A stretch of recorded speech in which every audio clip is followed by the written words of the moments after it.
Hi,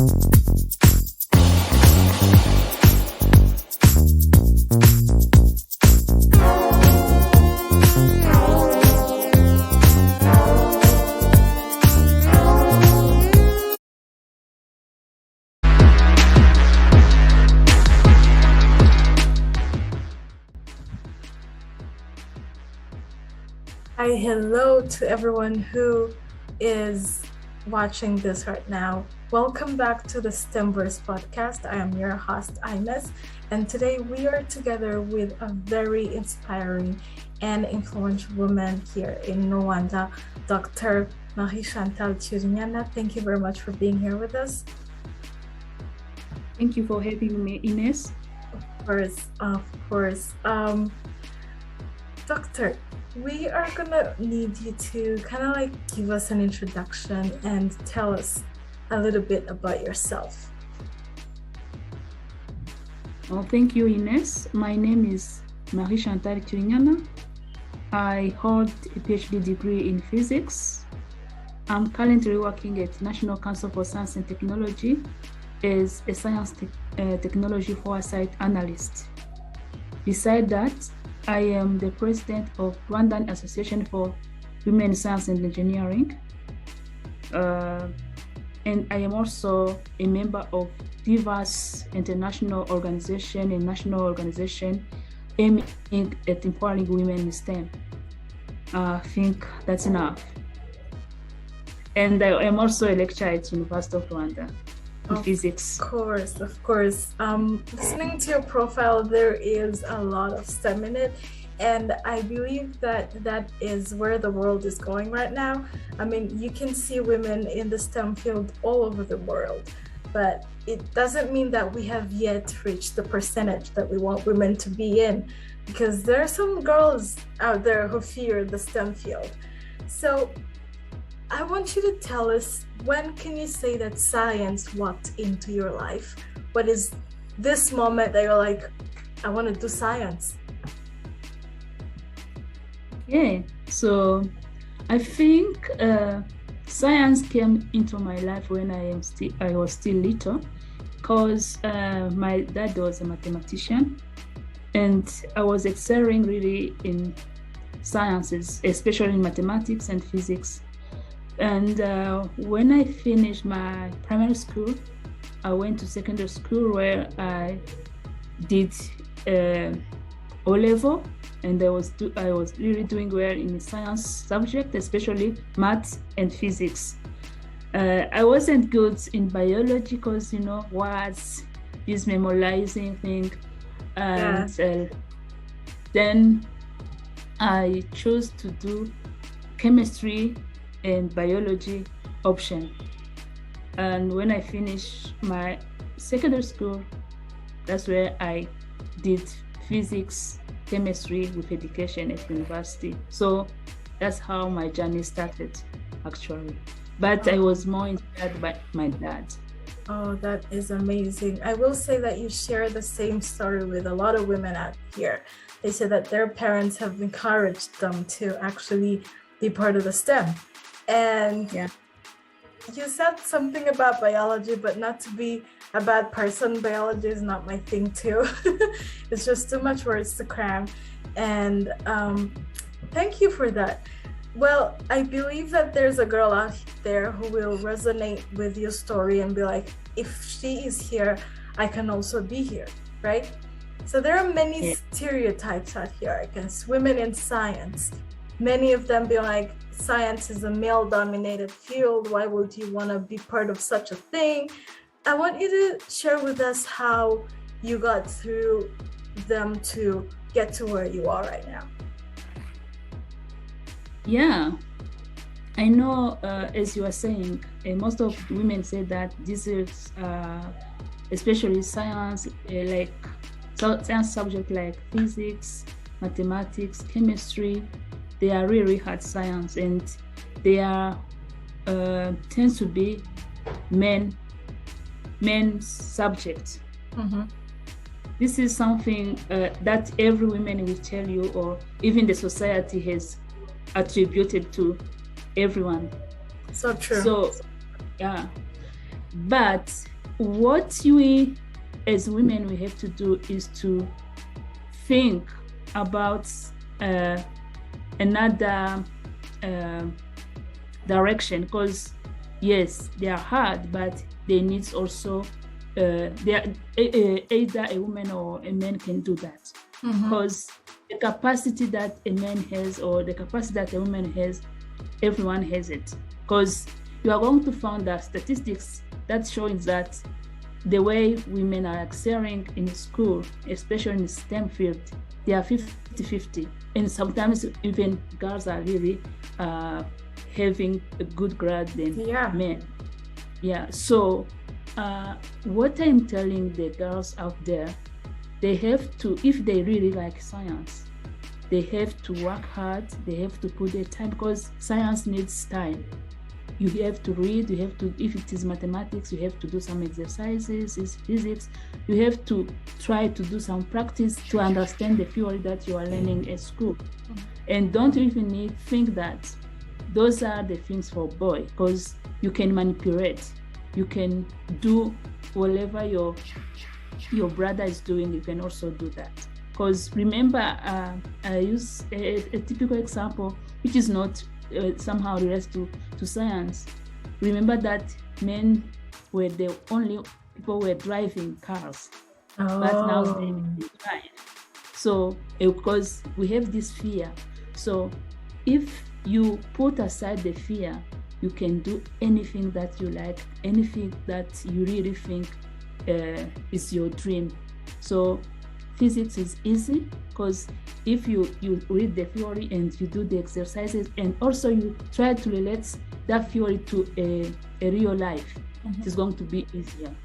So you have to learn by examples, and things becomes fun. So science is fun, and it is for both women and for both boys or men. Yeah, that is so beautiful. Fear will not get you anywhere, to be honest. Well, Louise is an association for women in science and technology. I believe that a lot of people are not aware of Louise out here, because I also heard from it like a month ago or so. And you are the president of it. Can you tell us a little bit about it? Yeah, Louise was introducing myself. I said it is Rwandan Association for Women in Science and Engineering. So how this association came to have a place here in Rwanda? It was in 2015. Women, around 5 or 6 women were doing science abroad in South Africa. And we were among those women, I was among them. And we were sponsored by an organization called OWSD. This is Organization for Women in Science for Developing Country. So it supports women to go and further their studies. And we had a chance to have a workshop sponsored by them. And we were so shocked to find that they were giving, most of the time when they were giving an example, they were giving an example about Rwanda, saying that, in leadership in Rwanda, 60% are women in a leadership position. But we were like sitting, and then we thought, okay, yes, in a leadership position, we have this kind of, this type of percentage, but what about STEM? Because we are here, we are doing science, but how, as we got a chance to go abroad, how are we going to help our young sister, our young brother back home to really stay in STEM? Yeah. So that's where the idea came. When we came back, we started telling a friend that we feel that the only way to help our sister or our brother to stay in STEM, or also to exchange the idea of what we learn outside, is to create an association. Then the idea came, we started all the process, and we launched it in 2018. So actually, Louise aimed to empower women in STEM, especially we really want young girls to understand the reason why they should do STEM. If you really want to be a medical doctor, which kind of subjects do you want to master first? Because sometimes you are in O level and you think, for example, you want to be an engineer, but no one has never tell you that you have to master maybe, let's say physics and mathematics. You have to know all those subjects. So we want to really to give a direction to our young and also tell them our stories. Because you even though I came up with a PhD degree in physics, I had some hardships actually. So I have to go there and tell them the story. So how difficult it was, how hard it was, how I was failing, but I didn't give up. Then that story, when a young girl sees you telling them that you failed, really, it inspires her. Because he said, okay, even though she's a doctor, she passed through hard time and she didn't give up. So those kind of story that we go down there in secondary school, tell them, also try to approach parents, because we found out also parent has a big role in the education of a child, especially girls. Because we found in our culture, girls are the one doing domestic work while the boys are treated somehow. So we really want to break that stereotype and show them that women can do STEM, even though they think that they can go for social science. Another thing that we do at Rawis, we are women. To be a member of Rawis, you have to have at least a master's degree in a science subject or in engineering subject. But even though we have those high degrees, there are things that we don't know. So we have also to meet and discuss. We discuss, we exchange the idea. We try to see how can we go further, because even though we are here, but we didn't reach where we want to be. So this is a platform where women meet, and also a platform where we have role model for our young star, because that is the pool of role model. If you need an engineer, we are going to find an engineer woman, we are going to find them in Marawis, a physicist, a chemist, a medical doctor. You are going to find all this kind of women. You don't know even that they exist in Rwanda. So that is what we do. We try to get to our roots, especially in the rural area where the girls are not exposed, so that we can exchange with them what we have learned and how they can reach where we are. That is so amazing. I will say that Rawis is the exact thing that the country needed.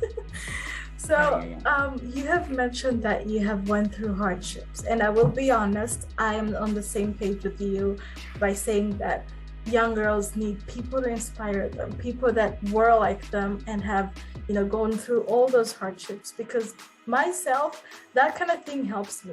And I want you to dig in a little bit on the hardships, the challenges that you have met in your life because of choosing the STEM path. What are some of them and how did you overcome them? So I'm going to go, for example, in an undergraduate.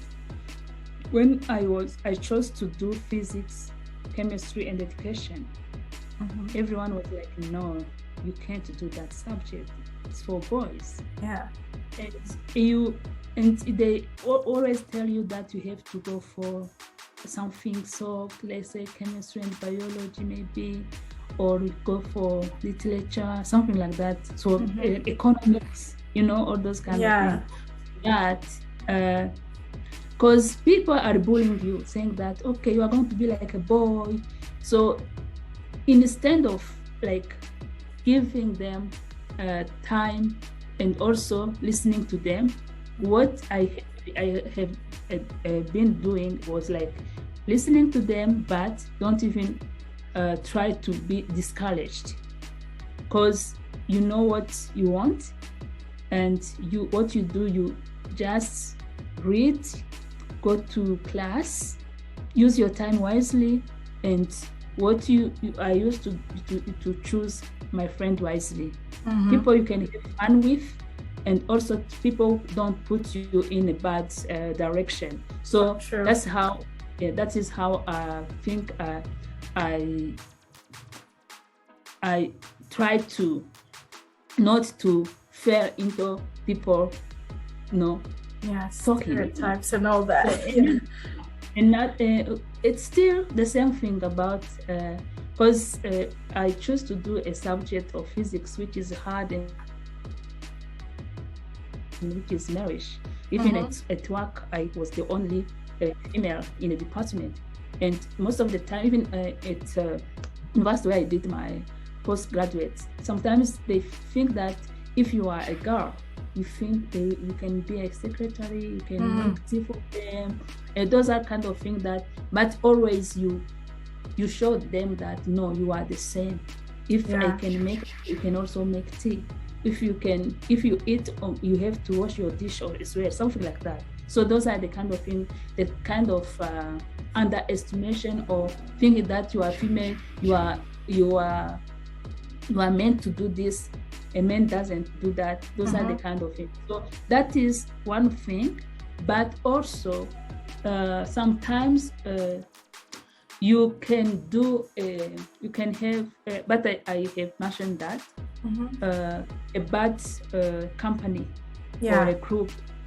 So I always tell girls to choose wisely their friends and also to know what they want, because if you know your direction and you are disciplined, because most of the time when you don't have a discipline in your daily life, things can't go, and you have to plan wisely, use the time wisely, and stick on your goals so that you can really reach you want to do. And always have a goal, otherwise if you don't have a goal, you are going now. You always have to have that thing that it's in front of you that you want to touch, that you want to get to. That is so wonderful, so amazing. I believe that girls out here will be inspired once they see this out.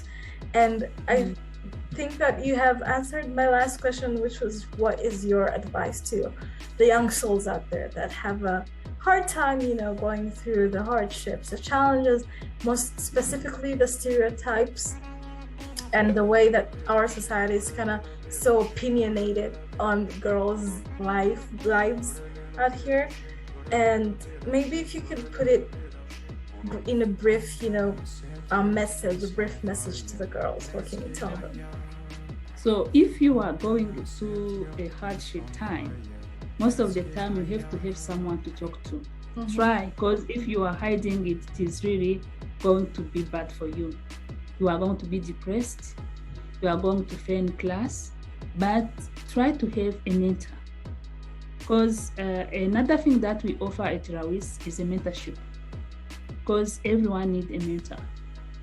If you have a mentor, you really need someone that you can talk to, because sometimes girls or in our culture, we don't talk to our parents about everything most of the time.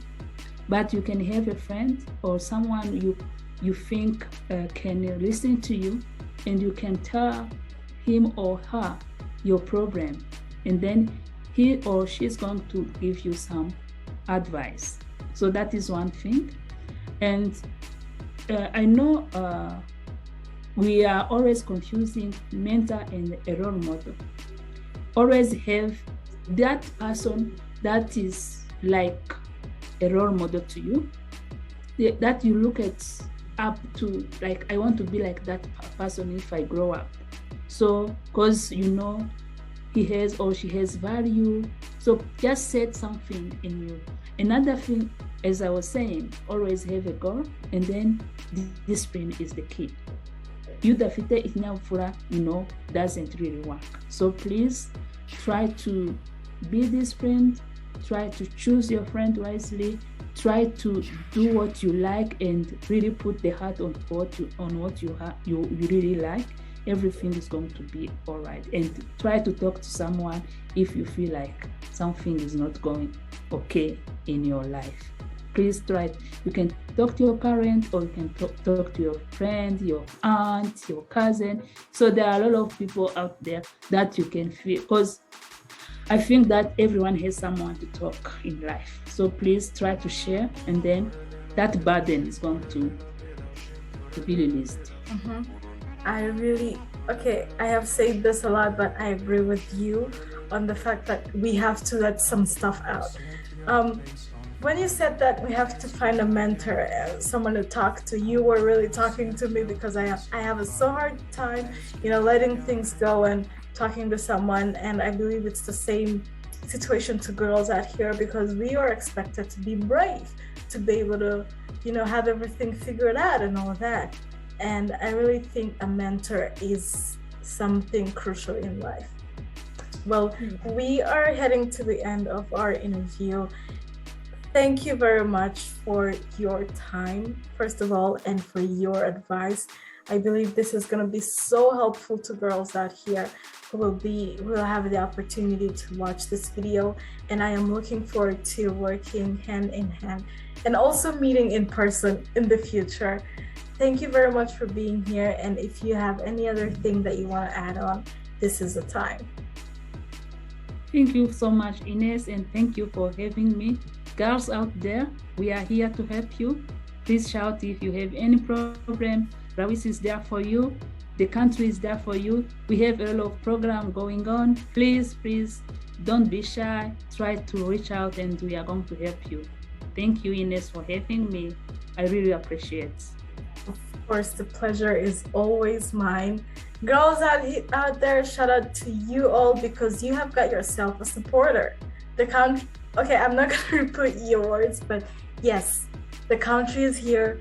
Louise is here. I'm no one to say that, but she has just said it. They are all here to help you. So go out there, pursue your passions. The world is going to be better with your impact. So I think we can end here. Be safe, y'all. Be sane. I will see you in the next episode. Thank you so much.